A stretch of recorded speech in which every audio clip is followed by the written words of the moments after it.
Okay, Dave. Very, very thrilled on this one. One of the best hockey players of all time, a silver medal winner for the USA, Blackhawk, Coyote, Flyer, Shark. As of 2024, a Hall of Famer, a hockey Hall of Famer. Our guest today is Jeremy Roenick. The following is a Tony Lasano podcast, an Opie show on the Radio Misfits Podcast Network. This is the Minutia Men Celebrity Interview with Rick and Dave. Jeremy Roenick. Thanks for being on the show. It's great to be here, fellas. What's happening? Well, you know, Chicago loves you. We're in Chicago. You're in Chicago. You're in Chicago. I'm in Chicago. That's fantastic. We should have done this like in person. We could have. Well, what time is it? It's what, 2:12? We'll drive You know what? over. We'll drive over. Are you downtown? Where are you? I am downtown. I am at my offices downtown on the Wacker. Yes, I am. And I love being. Actually, the traffic kind of sucks. Let's just do it. We'll just do it this way. when you where are you guys, north, east, or south? Well, we're actually right now in Mount Prospect. West. Yeah, we're in the suburbs right now. I live in Old Irving, so Irving and Pulaski. Yeah. So you can come over for dinner. And I might have to stop there on my way back from my dinner here. Okay. Yeah, well, your dinner. Second dinner, yeah. Yeah. So when you were on the Blackhawks, my wife and I worked for the radio station that carried the Blackhawks games, AM 1000. So we got to see you a lot at Chicago Stadium. We went to a ton of games, and what a team that was. I mean, Ed Belfour, Chris Chelios, Steve Larmer, Dirk Graham. You guys went all the way to the Stanley Cup Finals, and then that son of a bitch, Mario Lemieux. Oh, God, I get nightmares still. I don't know if it was so much Mario or Yager. That's true. Yeah. They were both just so detrimental. And, you know, that team, I think that team ended up having 9 Hall of Famers on the team. I know. Isn't that amazing? 9. Yeah. That's the best.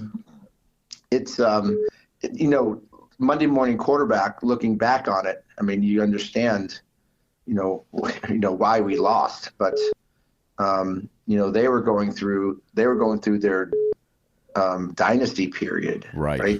Their main dynasty period. We were trying to build one, and we thought we had it. But, you know, going into the finals, we had 11-game win streak going, and Pittsburgh had a 7-game win streak going. So you knew that we were the best teams in the playoffs. And, you know, going into game 1, we're up 4-1, you know, halfway through the game, until those two Hall of Famers and Yager and Mario decided to change everything. And it was like, it's almost like when a snowball starts coming from the top of the mountain and you just can't stop it. And that's how it felt back then. You know, and it was the same year that the Bulls were in the finals. You know, Chicago we were smitten. And you know, that Chicago stadium, that old barn, I just loved that place so much. You know, the fact that you got to see a game in there was special, because, you know, I run into so many people through the course of my travels through Chicago that never got to see Chicago Stadium.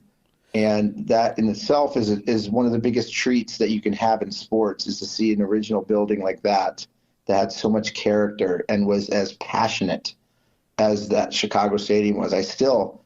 I'm yet to see a building that had that charisma, had that energy, that passion, and the history behind it. All 4 of those, you know, synonyms kind of put into play. Yeah. I can't, you know. But I understand, and we've talked to a couple of players from both Bulls and Blackhawks over the years that tell us that, you know, yes, when you get on the ice and you saw it, you know, the surrounding fans and everything, it was incredible. But the bowels of Chicago Stadium were a little scary, weren't they? Yeah, especially when you're with some of the people that I was with. No question.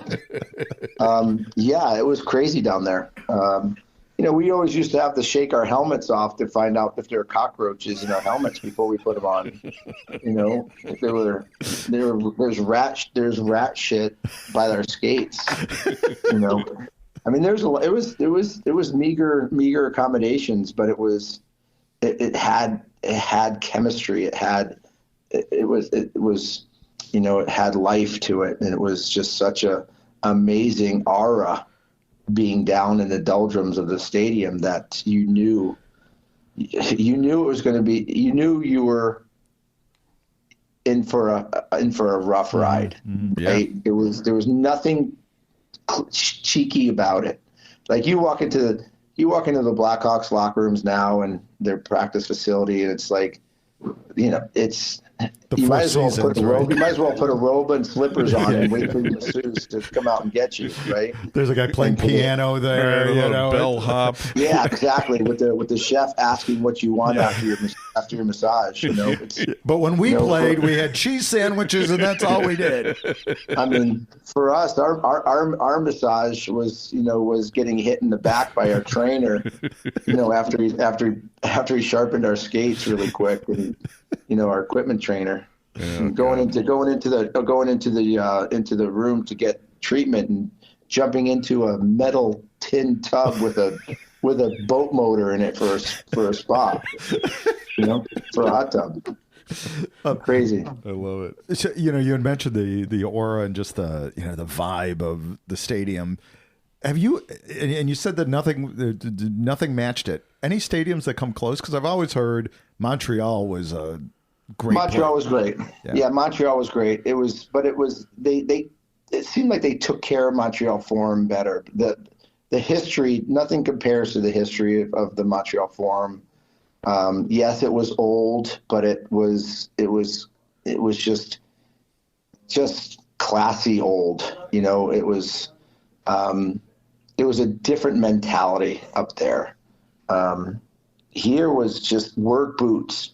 Put on your work boots and let's go. Up there, it's like, okay, we're putting on Prada work boots to go out and play hockey with people that understand the game and the history behind it and perfect ice and just a totally different mentality. Going into Madison Square Garden is, I remember going to Madison Square Garden and walking into an elephant that just shit all over the Zamboni. Like what the Christ? Crazy.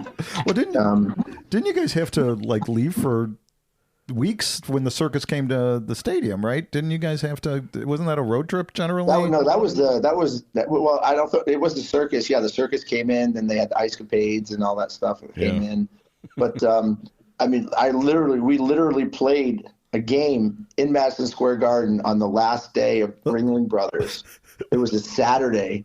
Ringling Brothers went from 11 a.m. to 1 p.m. on Saturday. It was a 2-hour show.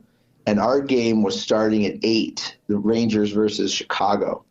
And they just had enough time to get all of the gear off of the floor of the arena and start laying the ice down. But they had people like 7 or 8 guys out there with hoses spraying the ice, trying to make ice from 3 o'clock in the afternoon till 8.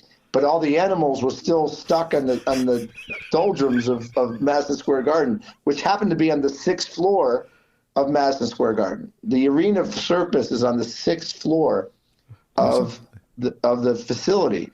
So you're walking up a ramp 6 floors right into giraffes and zebras and elephants and tigers and shit it's like, what? And then we got to go out and play on ice that was just laid 2 hours ago that's chipping all over the place with rowdy New York Ranger fans telling you suck. It was crazy. What about the sword swallower? Did you see any sword swallowers or acrobats? No, he was smart enough to get out of Dodge, man. He was already in Newark. Hey, Rick mentioned Hall of Fame. Congratulations. Has it sunk in yet? I mean, what a remarkable, and certainly well deserved. But do you wake up every morning going, "What the fuck? How dare I?" I'm still on a high, man. I'm still on a high. Because obviously the very gracious congratulations are still coming my way wherever I go. Just came from a lunch here in the Loop where, we talked about it again, but I think that I literally feel different as a person. And it's really hard to explain what that kind of honor gives you and makes you feel. I've been pretty much of a wild child most of my life, and this year has been a dramatic change in my life. And then having the Hall of Fame call and bestow this honor on me, it changes a lot. It changes how you feel. It changes how you look at life. It changes how you look at your friends, the people, your influences, your work. Because I don't care how good you think your career is. And how many people say you should be in the Hall of Fame. Why aren't you in the Hall of Fame? You should be in the Hall of Fame. You're not in the Hall of Fame. But once you get there, and once they bestow that upon you, and you go in and you see, how few people have been able to reach that pinnacle, it changes you. And it's definitely changed me for the good. And I'm excited for my last chapter. I'm 54 years old.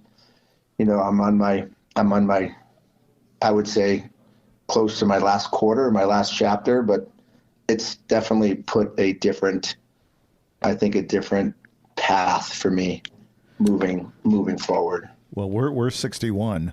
So what does that make? We're even further into our last chapter. So we still have a timeout left. You guys are definitely in the fourth quarter, man.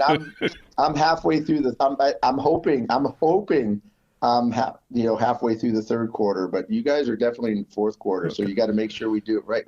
We're hoping it's 25 years a quarter, right? That'd be nice. 20 years a quarter, right? We're hoping. I mean, listen.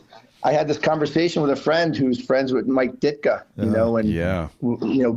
how big of a fan I am of Mike, and he's just saying that my friend was saying he's just not doing well. And he's very bad. Yeah, he moved back here to Chicago because he always says he's a Chicagoan. This is where he's gonna go. He's gonna take his last breath here in Chicago.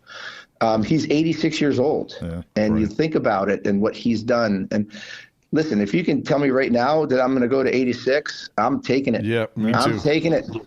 I'm taking it. That's a great shift, man. That's a great shift.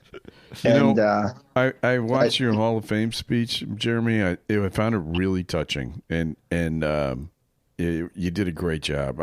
Thank you. I thought the story you told about Doug Wilson was especially poignant because he was always one of my favorite players. No helmet, long hair, incredible slap shot. But I didn't realize until I heard your speech what a great human being he was, and Amazing. How important he was to you in your career. I don't even think words can kind of explain it. Every time I talked about Doug and practiced my speech, it went like I burst out in utter tears. It was amazing how I was able to get through it on the stage because I guess that's the game time. You gotta man up at game time, and I was able to get it out with legibility to understand it. Right. I guess. I think there's everybody has somebody in their life that has an impact, whether they tell you something, they show you something, they do something for you, or they're a family member, whatever the case may be. And Doug Wilson was that guy for me. We all need friends, but friends are good, but we really cherish the ones that are there in certain situations. Yeah. And there when you need them. And Doug was that guy who was there when I need him. And it was really funny. The same person that I was talking about Mike Ditka today, I had the same conversation about Doug because people ask me, why are you so fun to talk to with the fans? Why do people feel very comfortable with you? And I love the fans. And I thought when I came to Chicago in 88 and 89, I watched Doug Wilson talk to people. He talked to people so graciously, so, with such poise and love and just a calmness to him where you felt comfortable with him and you liked being around him and you didn't feel inferior around him because he was an athlete, right? He talked to you with such a tone that you just loved him, right? And I find myself talking to people and treating people the way Doug Wilson did, and it's it all comes around, if you pay attention to it. And without him, you don't get to 500 goals. No, without him, I don't get to 500 goals, and without him, I wouldn't be talking here with you. Yeah. Oh, we'd still have you on. No, but we might be implying something. No. Yeah. It would be impossible. It would be impossible to have me on because I would be 6 feet under or whispering through the winds in ashes. There's no way I would be able to. That'd be a great podcast. Yeah, I don't think it would be. There's You no really thought this question. That through, would be an Dave. amazing podcast. That would be. You guys would be a first. You guys would set podcast records. There's no question. There's no question in my mind that Doug Wilson saved my life. Oh my God, that's great.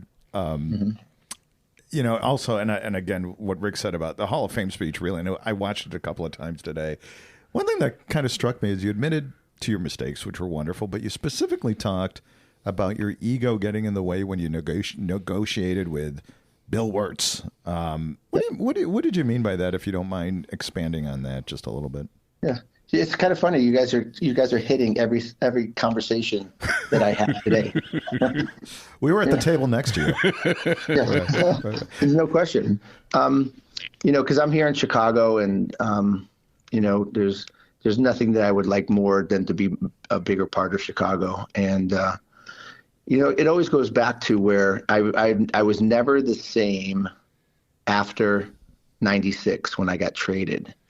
And at that time, I was on top of the world. I was on top of the hockey world. I was on top of Chicago, and I let a lot of people dictate my mentality. Bill Wirtz and I had conversations about me being a Hawk for life, and then next thing you know, I asked for a certain amount of money, and it doesn't happen. And I'll always remember the mentality that I had as a player, talking to an owner the way that I did, and not respecting the fact that this is his team. I work for him, and there needs to be more respect in that relationship, and I didn't show it. And it really ended up being the start of the demise. And even though I had great years in Phoenix and great years in Philly, I just never was the same, because that was the first time that I was ever exposed of, right? It's the first time somebody said, "We don't want you here." Yeah. And it always was and even though I tried to get back into the Hawks good graces through saying hi when I was at the United Center, or, doing things for the Hawks every once in a while, there just never was a closure.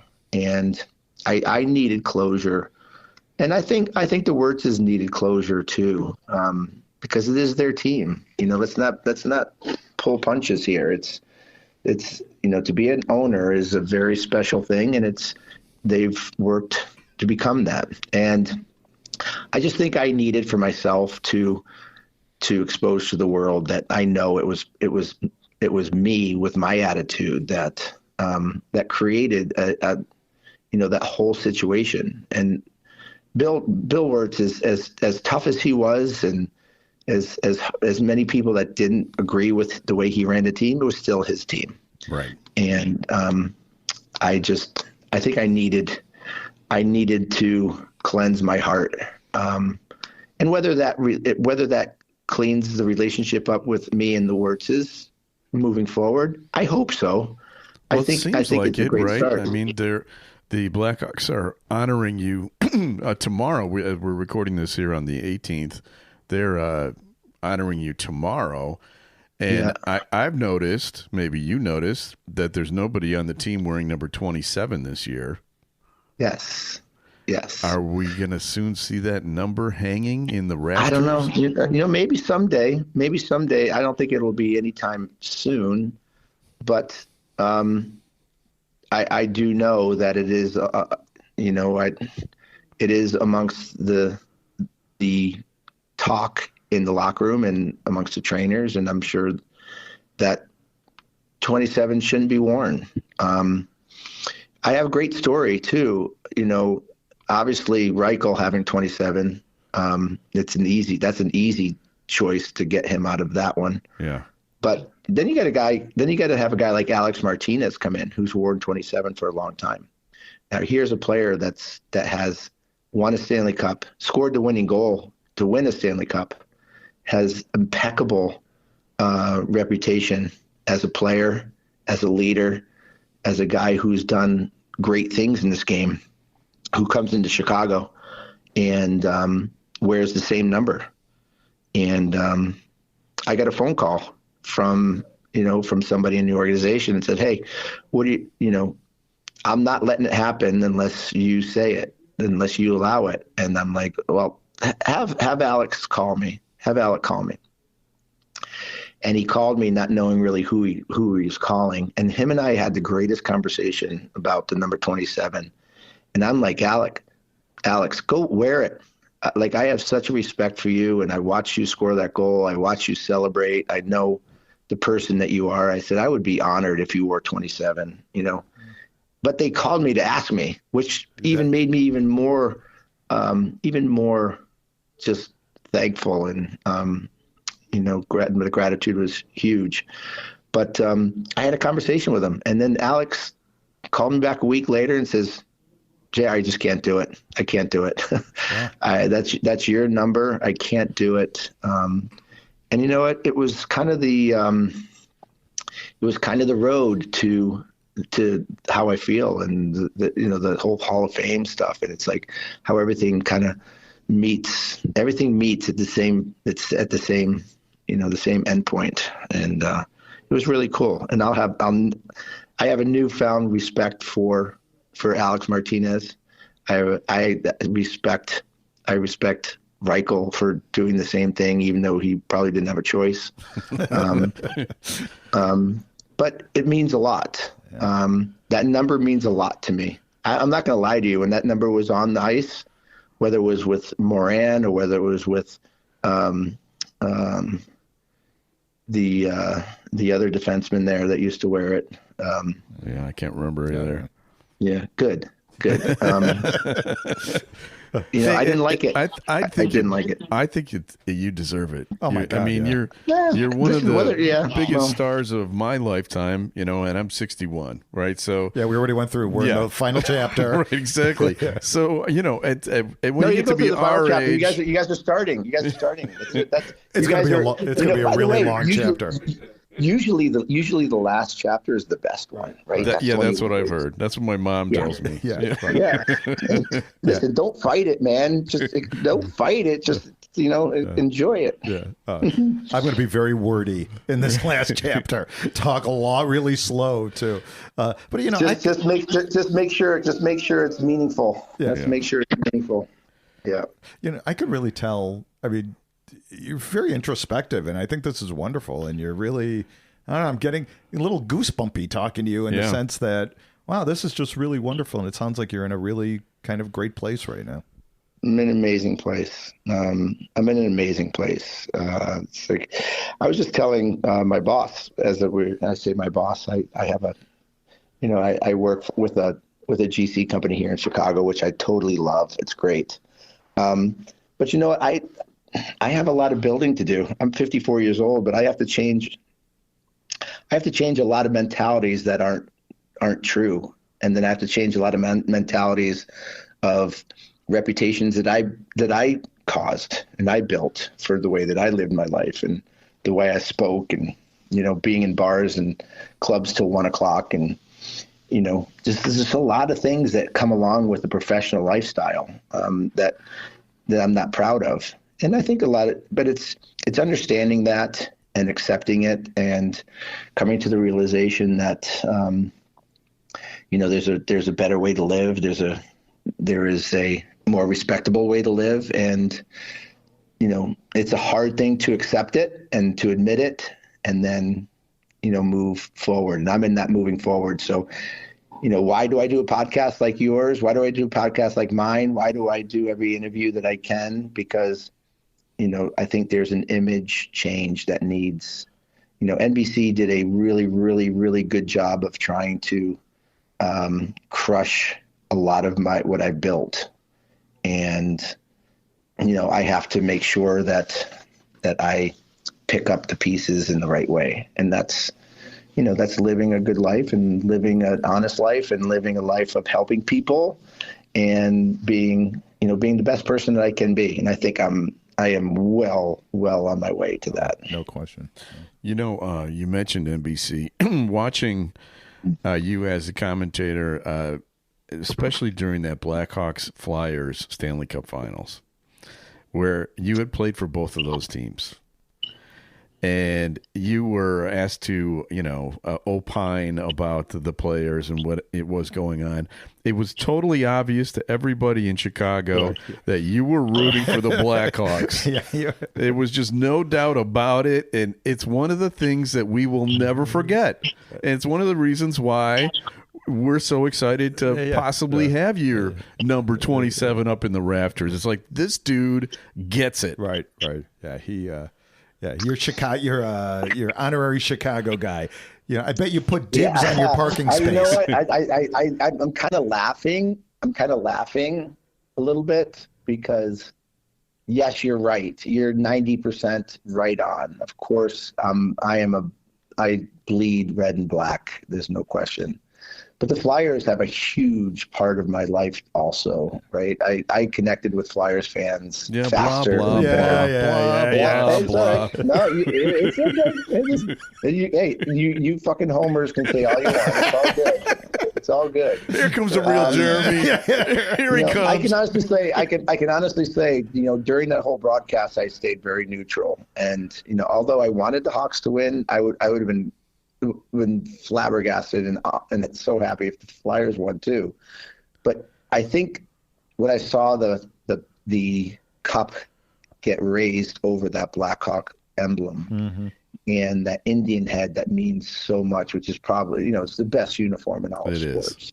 Yeah. It hit me in a way that I just never really expected. And one of the most timely or worst timing that it could have happened is on television. But and especially next to Mike Milbury, who just has no feelings at all when it comes to winning. When it comes to winning, it was pretty crazy. And I think there's no question where my loyalty lands because this team took their chances on me at 18 at 155 pounds. Yeah. It's crazy. So what do you think about the new youngster, the kid, the phenom? Go right to the kick point about this team. First of all, I'm going to say I think the league did Bedard an injustice by literally making him the face of the league before he even played. Yeah. Comparing him to Gretzky, comparing him to McDavid, comparing him to all this. I mean, you talk about a kid who's 165 pounds.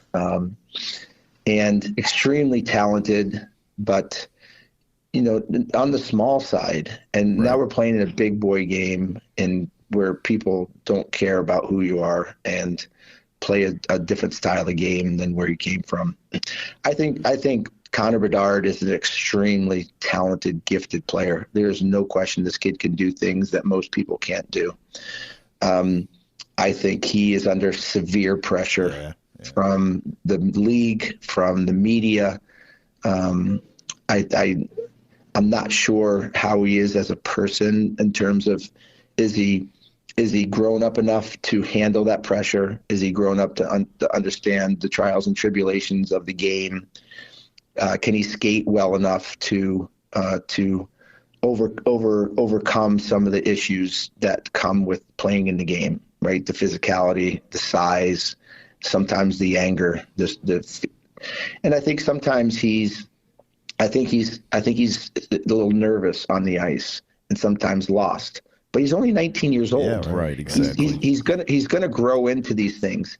But I think he's been really put in an unfair situation to carry a team and develop faster than I think his all the dynamics of his can develop. If they would just left him alone and let him come into the league as, as a number 1, number 2, number 3 pick and just let him come in, I think he would be doing so much better, because I just don't think he'd feel the pressure. This kid is an amazing player. He is going to do great things in this league. He's going to be a catalyst in this league. Is he going to be a Gretzky? Absolutely not. Is he going to be a McDavid? Absolutely not. But he's going to be great. He's going to be very good. But what happens from now on with him becomes crucial. Who they put him on the line with, who they protect him with, who's talking in his ear, who is telling him how to play, who's showing him the mistakes he's making. All these things become imperative on Connor Bedard being that generational player that's going to change the Blackhawks. And I hope the best for him, because I want this team to come back to Stanley Cup material. I feel a heavy heart for him, because I know what it's like, but he's got it triple in this generation of big money, big dollars, big pressure, big media, social media, and all that stuff. And it's a lot for a 19-year-old. So, the Hawks got to be very careful with this guy. And if they do, I think they're just going to get a gem. But we just don't want Connor Bedard to fall to a point where he never became the player that we thought he would. Have you met him yet? I've said hi to him. Okay. I've said hi to him. I've passed by him in the locker room, said hi. I've never had a conversation with him. Okay. I hope at some point I can. I will tell you, I would love to be able to sit with Connor Bedard on a daily basis and talk hockey. I would love that. That'd be amazing. I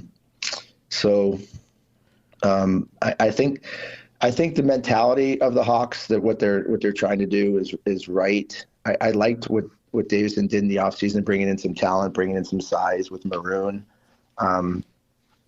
But it's definitely a process. And, I'm a fan too, so I watch from the outside. Sometimes I feel like I want to be more controlling, but I know I can't. So I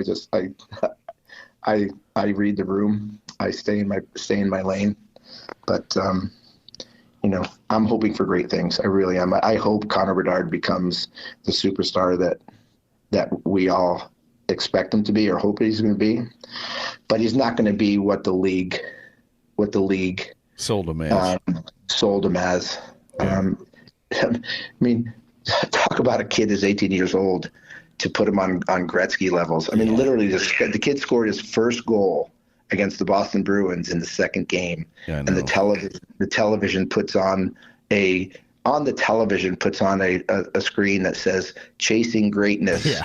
Connor Bedard 1, Gretzky 994. Oh yeah, or 894. Like, really? Yeah. What are you doing? I mean, you're in the Hall of Fame, and you're not being compared to Gretzky, right? No, exactly. Yeah. Well, Jeremy, we really appreciate you taking time out of your busy schedule, and tomorrow's going to be a great night for you. I hope it goes as well as you want it to go. And it sounds like you're on a good place, and it's really great to talk to you. If people want to follow you, is there a way to do it? You mentioned you're working these days. Do you have like a website or anything? Plug away, buddy. No. Not really. Not really. I have an Instagram page.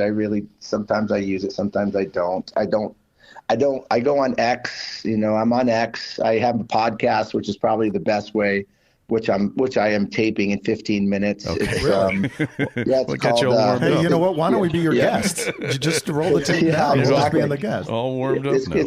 It's called After the Whistle on nofilter.net. Not After the Whistle, Snipes and Stripes, sorry. No, After the Whistle is on Wednesday mornings with my couple of my old teammates. But myself and Tim Peel do Snipes and Stripes. Tim Peel was an ex-NHL referee.